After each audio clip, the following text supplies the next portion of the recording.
Kamakailan lang ay dumating na sa bansa ang mga bagong BrahMos anti-ship missile system na nabili ng Pilipinas mula sa bansang India sa halagang nasa 18.9 billion pesos at ito na ang pinakamalakas na sandata sa buong arsenal ng hukbong sandatahan. Napakalaking upgrade nito para sa Pilipinas dahil maliban sa napakalakas na firepower ng naturang missile system ay may range ito ng nasa 290 kilometers na kayang abutin ang malaking parte ng West Philippine Sea. Ngunit hindi lang din ang BrahMos missile ng Philippine Marine Corps ang tanging anti-ship missile na magkakaroon ng spotlight ngayong buwan dahil pati na rin ang missile ng Philippine Navy ay hindi magpapahuli sa usapan. Nakatakdang gagamitin ngayong balikatan exercise na pinangunahan ng Estados Unidos at Pilipinas ang mga SSM-700K Sea Star anti-ship missile na nakakabit ngayon sa dalawang Rizal-class frigate ng Philippine Navy at gagamitin ito sa pagpapalubog ng isang target na barko. Nabili ng bansa ito sa ilalim ng Horizon 1 ng AFP Modernization Program sa halagang halos nasa 1.2 billion pesos at wala tayong impormasyon kung ilang ganitong klaseng anti-ship missile mayroon ang Navy,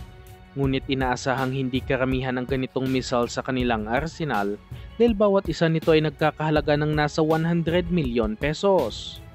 Bawat Rizal-class frigate ay mayroong nasa 4 na Sea Star missile at ito ang pinakaunang beses na gagamitin ang mga naturang asset matapos itong ikabit noong taong 2022 at ang sinasabing target ay isang Chinese-made vessel.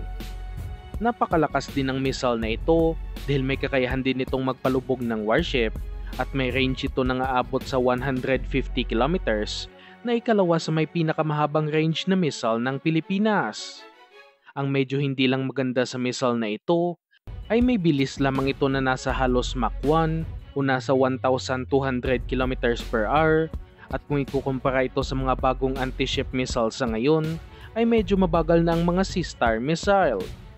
Sa aking opinyon lamang, dapat mag-invest na ang Pilipinas sa mga mas mabilis at mas may mahabang range na mga anti-ship missile para sa mga susunod nitong bibilhing warships kung gugustuhin ng bansa na mas mapalakas pa ang ating mga pangdepensa. At kung inyong iniisip na sana ay BrahMos na lang ang ilagay sa ating mga warship, ay medyo may kalakihan ang mga BrahMos missile at mangyayari lang na malalagay ito sa ating mga vessel kapag bibili ng malakihang destroyer ang ating Philippine Navy. Maliban sa mga Sea Star anti-ship missile, nakatakda ding gagamitin sa balikatan exercise ang ating mga Spider medium-range surface-to-air missile na nabili ng Pilipinas sa ilalim ng Horizon 2 ng AFP Modernization Program. Nasa 3 batteries ang binili ng bansa para sa Philippine Air Force na nagkakahalaga ng nasa 6.8 billion pesos at ito din ang pinakaunang beses na gagamitin ang mga Spider missile matapos itong i-deliver noong taong 2022. Inaasahan din na magiging matagumpay ang live fire exercise na ito sa balikatan dahil subok na rin ang Spider sa iba't ibang giyera katulad na lang ng Russo-Georgian War na kung saan ginamit ito ng Georgia laban sa Russian forces. Gawa ang mga missile system na ito ng Israeli defense company na Rafael Advanced Defense Systems Limited na siya ding gumawa sa sikat na Iron Dome air defense system, kaya alam talaga nating di kalidad ang mga Spider missile system. Magiging ensayo na rin para sa ating Air Force ang kanilang paggamit ng air defense system na ito dahil ito ang unang beses nagagamit sila ng air defense na armado ng mga missile dahil tanging mga autocannon at mga lumang anti-aircraft gun lang ang kanilang gamit noon na hindi na magiging epektibo sa mga kasalukuyang missiles at aircraft. Kayang makadetect ng Spider ng mga kalabang aircraft o hindi kaya mga papalapit na missile sa layong nasa lagpas 100 kilometro at may range ang mga missile ng nasa 50 kilometers, ngunit pwede pa itong pahabain depende na rin sa ikakargang missile. Ang pangunahing rason kung bakit binili ito ng Air Force ay upang protektahan ang mga base militar ng Pilipinas at lalong-lalo na ang ating mga BrahMos anti-ship missile system dahil kung sakaling magkakaroon ng pag-atake sa ating bansa ay paniguradong ang mga BrahMos ang pangunahing target ng kalaban. Pati ang Philippine Navy ay interesado na rin ngayon sa mga Spider air defense system at isa ito sa kanilang pinagpipilian sa kanilang proyekto ngayong Horizon 3 ng AFP Modernization Program na may tinatayang budget ng nasa halos 10 bilyong piso. Wala pa sa ngayong desisyon kung ano ba talaga ang napili ng Navy at maraming bansa na rin, maliban sa bansang Israel, ang nag-offer ng kani-kanilang air defense system sa Pilipinas. Isa na nga dito ay ang bansang Germany na nag-offer ng kanilang IRIS-T surface-to-air missile system na tinuturing na isa sa pinaka-epektibong air defense system sa buong mundo at napatunayan na rin ito ang bangis sa giyera sa pagitan ng Ukraine at Russia.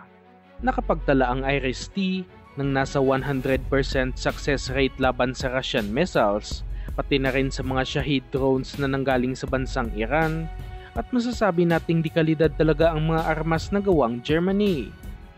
Mas mahaba din ang range nito kumpara sa Spider Air Defense System na nasa 80 kilometers, ngunit ang malaking problema lang sa defense product na ito ng Germany ay medyo may kamahalan din ang mga IRIS-T na nasa 8.6 billion pesos ang bawat isang battery. Nasa 10 billion pesos lamang ang budget ng Navy at ang kanilang requirement ay minimum na nasa 3 baterya at medyo malabo na bilhin ng Pilipinas, pwera na lang kung daragdagan ng bansa ang pondo. Ang isa pa sa pinagpipilian ay ang mga KM Samchol May-2 ng South Korea na gawa ng LIG Next One Company Limited na siya ring gumawa sa mga Sea-Star anti-ship missile.